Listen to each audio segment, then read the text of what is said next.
അലീനയുടെ മുൻപിൽ പരാജയം സമ്മതിച്ച് സ്റ്റാൻലി.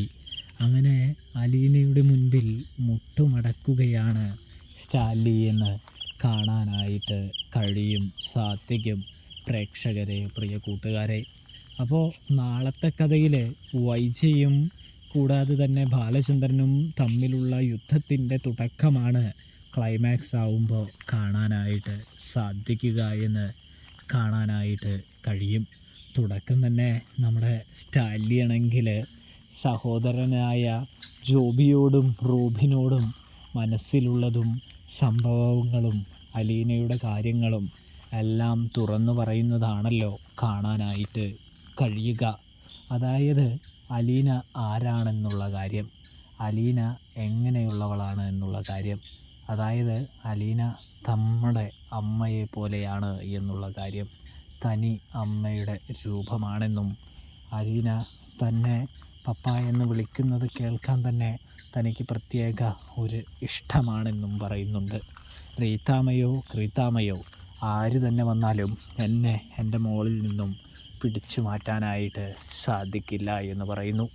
ഞാൻ നിങ്ങളോട് പറഞ്ഞത് തെറ്റായിപ്പോയി എന്നെനിക്ക് തോന്നി, അതുകൊണ്ടാണ് തിരുത്താനായിട്ടാണ് വന്നത് എന്ന് പറയുന്നതും കാണാൻ കഴിയുന്നു. ആദ്യമായി ചേട്ടായി, അതായത് സ്റ്റാൻലി ഇങ്ങനെ പെരുമാറുന്നത് കണ്ടതും അനിയന്മാർക്ക് തന്നെ ആകെ അന്താളിപ്പ് തോന്നുകയാണ് എന്ന് കാണാൻ കഴിയും. കാരണം ആദ്യമായിട്ടാണ് കേട്ടോ നമ്മുടെ സ്റ്റാൻലി ആണെങ്കിൽ ആരോട്, അനുജന്മാരോട് പോയി മാന്യമായി സംസാരിക്കുന്നത്. ഇതേ സമയം നമ്മുടെ റോബിന് കാര്യം മനസ്സിലാകുന്നുണ്ട്. അപ്പച്ചൻ പറഞ്ഞത് സ്റ്റാലിനെ നിലയ്ക്ക് നിർത്തണമെങ്കിൽ അലീനയെ കൊണ്ടേ സാധിക്കൂ എന്ന് പറഞ്ഞത് നമ്മുടെ റോബിക്ക് ഓർമ്മ വരുന്നത് കൊണ്ട് തന്നെ റോബിയാണെങ്കിൽ ചിന്തിച്ചെടുക്കുന്നുണ്ട് ഇതെല്ലാം ആ പെണ്ണ് വന്നതുകൊണ്ട് ആണെന്ന്. ഇതേ സമയം അലീനയെക്കുറിച്ച് കൂടുതൽ ചോദിക്കുകയാണ്, മനസ്സിലാക്കുകയാണ് ജോബിയും റോബിയും. സഹോദരങ്ങളുടെ മുമ്പിൽ അലീനയെക്കുറിച്ചുള്ള എല്ലാ കാര്യവും നമ്മുടെ സ്റ്റാലിൻ വ്യക്തമാക്കി കൊടുക്കുന്നുണ്ട് എന്ന് കാണാം. ഇതേ സമയം ഇപ്പോൾ അവൾ തനിക്കെതിരെയുള്ള നിരാഹാര സമരത്തിലാണ് എന്ന് പറയുന്നതും കാണാനായിട്ട് കഴിയും. സാധിക്കും അവളുടെ നിരാഹാര സമരം നിർത്താനുള്ള വഴിയാണ് ഞാൻ ആലോചിച്ചു കൊണ്ടിരിക്കുന്നത് എന്ന് ചോദിക്കുന്നു.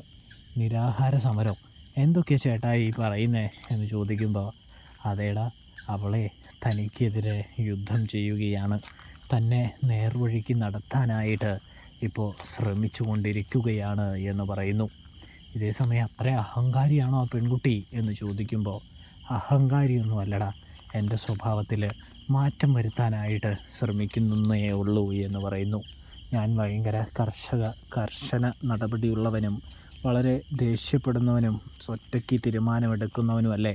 ഇപ്പോൾ നിങ്ങളുടെ അടുത്ത് വന്ന് ഞാൻ ഈ കാര്യം പറയാൻ വരെ അവൾ കാരണമാണ് എന്ന് പറയുന്നു. പഴയ ഞാനായിരുന്നെങ്കിൽ എനിക്ക് ആരുടെ വേദനയെയും നോക്കേണ്ടതില്ല.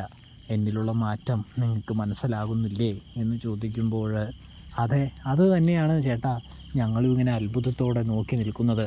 തൻ്റെ ജ്യേഷ്ഠനാണോ തീരുമാനം ഞങ്ങളെ അറിയിച്ചതിന് ശേഷം വീണ്ടും ഞങ്ങളുടെ അടുത്ത് വിശദീകരണവുമായി എത്തിയത് എന്നുള്ള ഒരു ചിന്തയായിരുന്നു ഞങ്ങൾക്കിതുവരെ.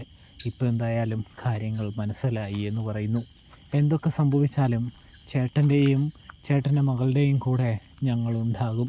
ചേട്ടൻ ഒരിക്കലും പേടിക്കേണ്ട, അവളെ ധൈര്യമായിട്ട് ചേർത്ത് പിടിച്ചോളൂ എന്ന് പറയുമ്പോൾ സ്റ്റാലിന് നല്ല രീതിയിൽ സന്തോഷമാകുന്നത് കാണാൻ കഴിയുന്നുണ്ട്, സാധിക്കുന്നുണ്ട്. ഇതേ സമയമാണെങ്കിൽ സ്റ്റാൻലി അലീനയെ ചേർത്ത് പിടിക്കാനായിട്ട് ഒരുങ്ങുകയാണ്. അഞ്ജലിയിൽ നിന്നും തിരികെ എത്തുന്ന സ്റ്റാൻലി ആണെങ്കിൽ അലീനയുടെ അടുത്തേക്ക് ചെല്ലുകയാണ്. മോളെ, നീ ഇനി നിരാഹാര സമരമൊന്നും എടുക്കണ്ട, അത് നിർത്തിക്കോളൂ എന്ന് പറയുന്നു. പപ്പ എന്താ വിളിച്ചത് എന്ന് ചോദിക്കുമ്പോൾ, മോളെ എന്ന് പറയുകയാണ്, തെളിയിച്ച് വിളിക്കുകയാണ് വീണ്ടും. ഇതേ സമയം ഔതക്കുട്ടിയാണെങ്കിൽ ഇത് കണ്ട് ഞെട്ടി നിൽക്കാൻ കേട്ടോ.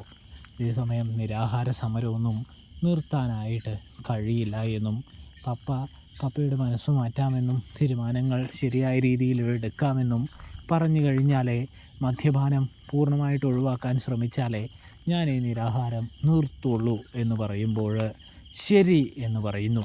ഇതേ സമയമാണെങ്കിൽ പപ്പ എന്താ പറയുന്നത്? ഒരിക്കലും അത് സമ്മതിക്കില്ല. പപ്പ അങ്ങനെ മാറൂല. പപ്പ എന്നെ കബളിപ്പിക്കാൻ വേണ്ടി പറയുന്നതാ, ഞാൻ ഭക്ഷണം കഴിക്കാൻ വേണ്ടി പറയുന്നതാ എന്ന് അലീന പറയാൻ കേട്ടോ. ഇതേ സമയമാണെങ്കിൽ നീ എന്തായാലും ടേബിളിൻ്റെ അടുത്ത് വന്നിരിക്കി എന്ന് പറഞ്ഞുകൊണ്ട് തന്നെ അലീനയുടെ കയ്യും പിടിച്ചുകൊണ്ട് മേശക്കരികിലേക്ക് പോവുകയാണ്. ഔതക്കുട്ടിയും ഇതൊക്കെ കണ്ട് ഞെട്ടി നിൽക്കുകയാണ്. ഒടുവിൽ തൻ്റെ അടുത്ത് ഇരുത്തിക്കൊണ്ട് അലീനയ്ക്ക് ഭക്ഷണം വാരി നൽകുകയാണ് സ്റ്റാലിൻ. ഒടുവിൽ സ്റ്റാലിൻ പറയുന്നുണ്ട്, നീയാണേ സത്യം, നീ പറഞ്ഞ കാര്യങ്ങളെല്ലാം പപ്പ അനുസരിക്കാമെന്ന് പറയുന്നു. പപ്പ നിനക്ക് വേണ്ടി തോറ്റു തരികയാണെന്ന് പറയുന്നു. ആദ്യമായിട്ടാണ് ഒരാളുടെ കാര്യങ്ങൾക്ക് മുമ്പിൽ, ഒരാളുടെ മുൻപിൽ ഈ പപ്പ തല കുനിക്കുന്നതെന്ന് പറയുന്നു. അത് നിൻ്റെ മുൻപിലാണ് എന്നുകൂടെ സ്റ്റാൻലി കൂട്ടിച്ചേർക്കുന്നു. നമ്മുടെ ഔതക്കുട്ടിക്ക് ഒരു അതിശയം പോലെയാണ് ഇതെല്ലാം തോന്നുന്നത് എന്ന് കാണാൻ സാധിക്കുന്നു. ഔതക്കുട്ടി വാ പൊളിച്ച് ഇങ്ങനെ മേലോട്ട് നോക്കി നിൽക്കുമ്പോൾ അപ്പച്ചരന്നിട്ടായി വാ പൊളിച്ച് നിൽക്കുന്നത് ഇത് സ്റ്റാൻലി തന്നെയാണ്. സ്റ്റാൻലിക്ക് വലിയ മാറ്റമാണ് സംഭവിച്ചിരിക്കുന്നത്. തൻ്റെ മോള് തൻ്റെ കണ്ണ് തുറപ്പിച്ചിരിക്കുകയാണ് എന്ന് പറയുന്നു. തുടർന്നാണെങ്കിൽ അലീനയ്ക്ക് വാരിക്കൊടുക്കുന്ന ദൃശ്യങ്ങൾ നമ്മുടെ ആൻ്റപ്പനും പൗലോസും ഒക്കെ കാണുന്നുണ്ടെന്ന് കാണാം. പെട്ടെന്ന് എവിടെ വന്നു ഇത്രയും സ്നേഹം കേണൽ സാബിന് എന്ന് ചിന്തിക്കുകയാണ് അവരെന്ന് കാണാം. തുടർന്നാണെങ്കിൽ പൗലോസിനെയും ആൻ്റപ്പനെയും വിളിക്കുകയാണ്.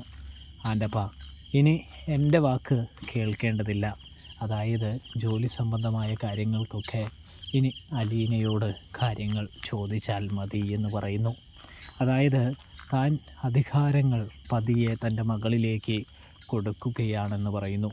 ഇനി ഇവിടുത്തെ കാര്യങ്ങളൊക്കെ നോക്കുന്നത് അലീനയായിരിക്കുമെന്ന് പറയുന്നതും കാണാൻ സാധിക്കുന്നുണ്ട്. ഇതേസമയം അലീനയ്ക്ക് ഒരുപാട് സന്തോഷമാണ്. പപ്പ തുടക്കം കുറിച്ച് കൊടുത്തിരിക്കുകയാണ് അലീനയ്ക്ക് മുമ്പിൽ. കൂടാതെ തന്നെ പൗലോസിനെ വാൺ ചെയ്യുന്നുണ്ട്. പൗലോസെ, നിന്നെ എനിക്കിഷ്ടമാണ്, നീ നല്ല ഒരു കുക്ക് തന്നെയാണ്. പക്ഷേ അലീനയെ അനുസരിച്ചില്ലെങ്കിൽ, തൻ്റെ മകളെ അനുസരിച്ച് നിന്നില്ലെങ്കിൽ നിനക്ക് ഇവിടെ നിന്ന് പോകാം. നിനക്കിവിടെ ജോലിയില്ല. ഞാനിവിടെ നിന്നെ നിർബന്ധിച്ച് നിർത്തുന്നുമില്ല.